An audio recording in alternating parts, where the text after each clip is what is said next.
Well, the Trump haters, they are still chasing Donald Trump. It's an amazing thing that we still have the fear Trump and his supporters. What they're talking about is they hate your guts, and they're always going to hate your guts.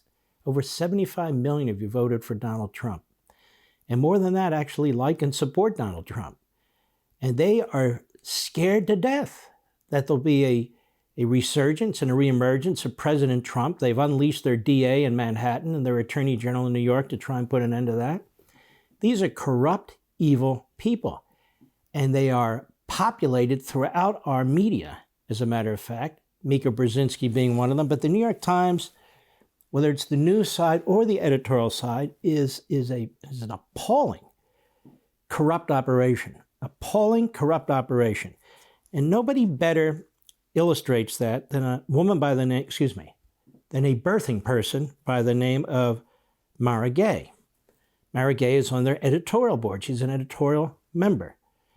And she's appalled at the number of American flags she sees in Memorial Day, I guess, when she's on Long Island, which is really a sort of Democrat and Republican these days. Long Island used to be a Republican stronghold, not so much anymore. Let's listen to what she has to say.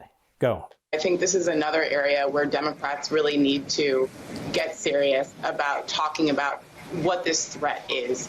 I think you said it really well, Joe, a minute ago, where you talked about the need to stop being surprised by all of this and start taking it seriously. You know, it's really concerning. You need to stop being surprised by what?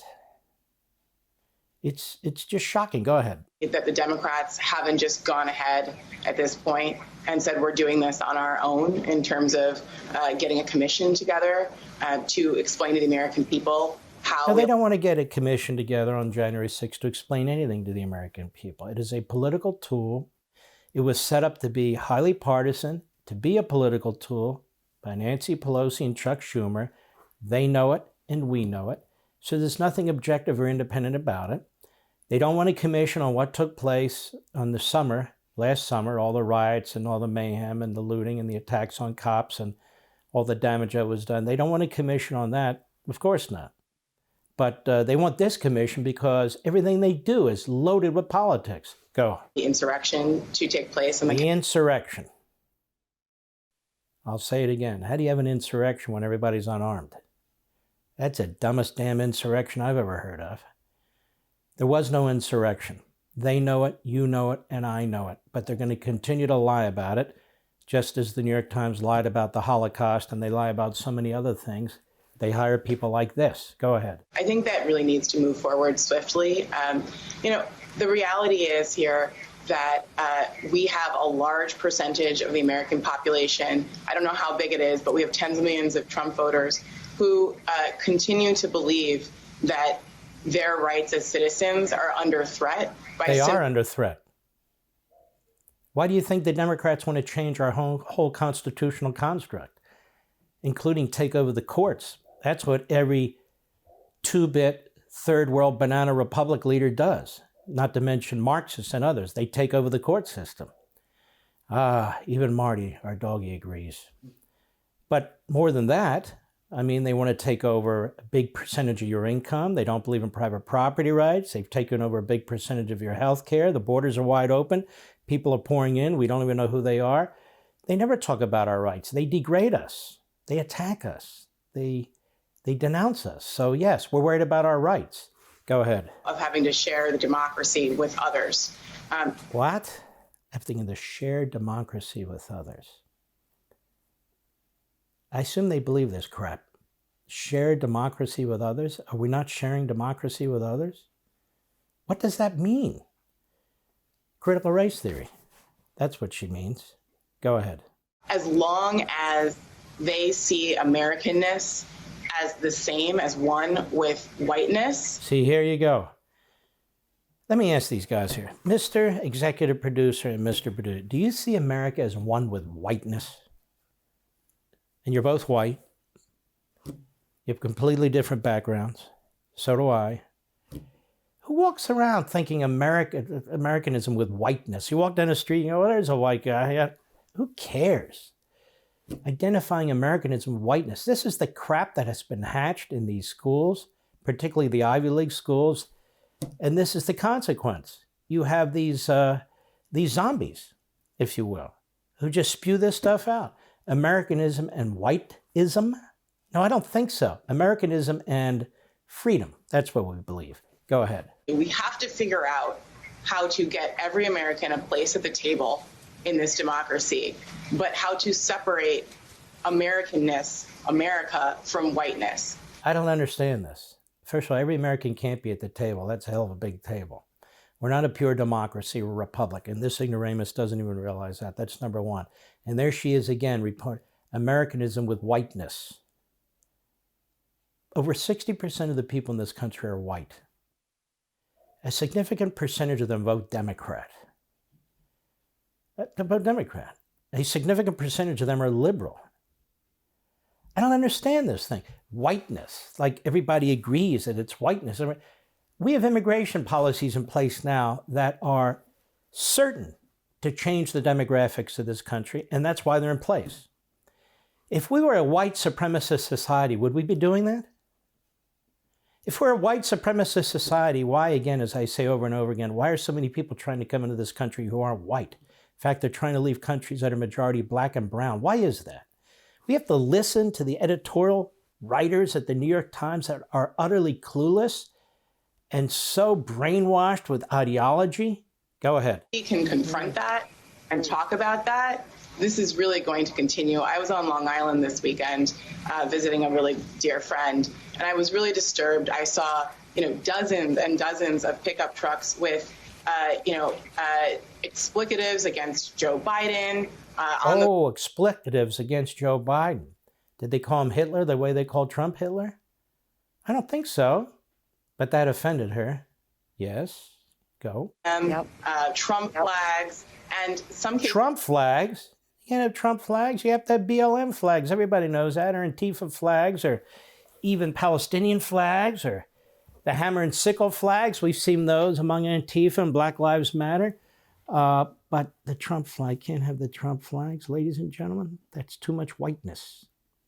Go ahead. Of American flags, which... Ooh, the American flag?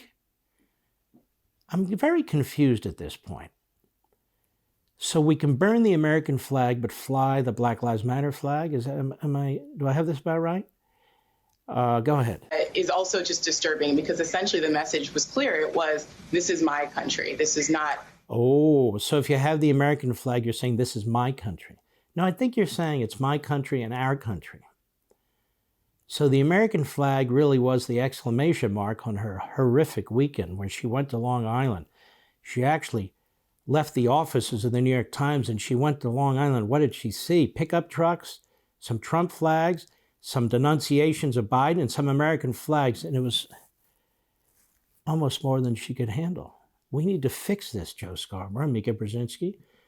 We have to stop defining America as whiteness. Who the hell defines America as whiteness? Nobody. Oh, she does. Go ahead. I own this.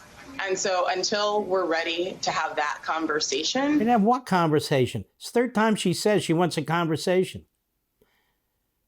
I'll invite her on my radio show. She won't have a conversation. I'll invite her right here. She won't have a conversation.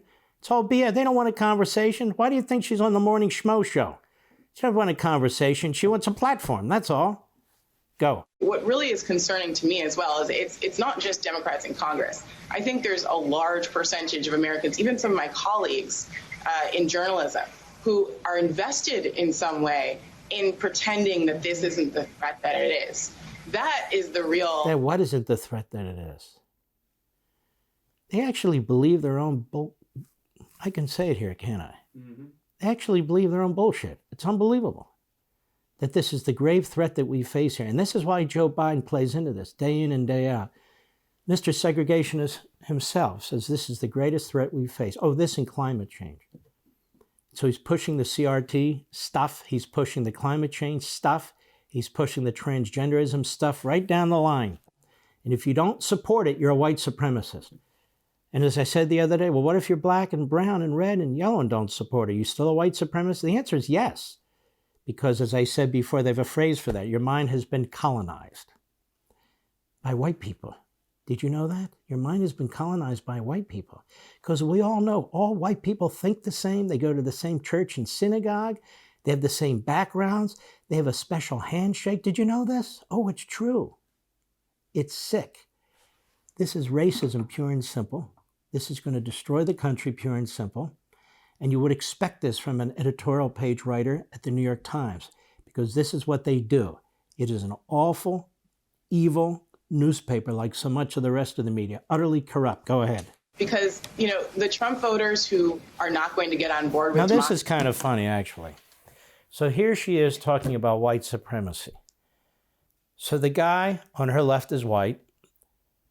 The woman on her right above is white. The guy above her is white. And the guy to the far left above her is white. She's surrounded by white supremacists. And Joe Scarborough just sits there and listens, never interrupts her, never questions her. Because Joe Scarborough has decided it's much more lucrative to sell out and be a Nimrod than to actually have a show that challenges people. She's the only person of color, may I say, on that whole set. Go ahead. They're a minority. You can marginalize them long term. But if we don't take the threat seriously, then I think we're all in... Who's marginalizing minorities? Once again, Black Lives Matter, this critical race theory, it's not about minorities. They are leading a Marxist movement. That's what it is. Overthrow the existing society, period.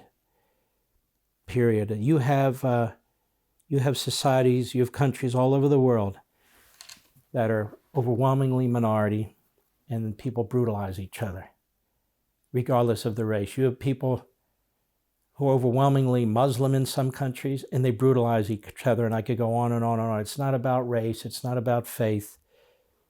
It's about Marxism versus liberty. That's what it's about. And they want to turn us into some kind of hellhole, whatever excuse they use, whatever argument they use. So this fool, Ms. Gay, was called out on the internet about her American flag comments, and the New York Times editorial board, for which she works, put out this statement. New York Times editorial board member Mara Gay's comments on MSNBC have been irresponsibly taken out of context. Her argument was that Trump and many of his supporters have politicized the American flag. The attacks on her today are ill-informed and grounded in bad faith. Well, the problem is we all heard what she said, and that's not what she said. I believe she's a wordsmith for a living, isn't she? So if you're going to say, those flags upset me because Donald Trump supporters used them for X, Y, or Z, then say it. But she didn't. It was the American flag that bothered her. The American flag. Because that flag, you see, represents white supremacy. For more, sign up for Levin TV.